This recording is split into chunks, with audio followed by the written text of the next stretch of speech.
Mobilitātes izstādē, kas septembrī notika Minhenē, Volkswagen prezentēja jauno elektromobilitātes attīstības vīziju un vairākus jaunus sērijveida ražošanai ļoti tūs konceptauto. Viens no tiem bija mazās klases crossovers ID Cross koncepta.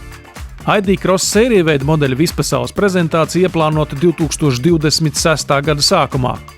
Kā jau redzams, tā ir modernizēta un elektrificēta pazīstamā mazās klases crossovera Volkswagen T-Cross versija, tikai uz jaunas platformas un, protams, ar jaunu tehniku.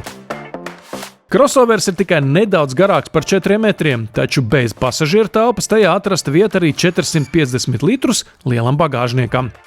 Nelielas papildus bagāžas novietnes atrodamas zem priekšējā pārsega, kā frunk, un zem aizmugurējā sēdekļa.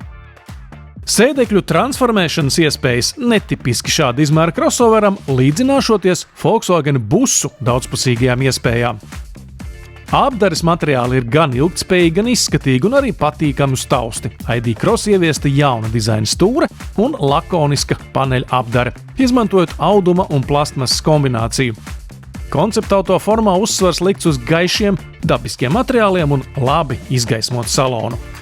Jaunā elektriskā piedziņas sistēma paredz 155 kW jeb 211 zirgspēka elektromotoru, kas piedzīs priekšējos riteņus.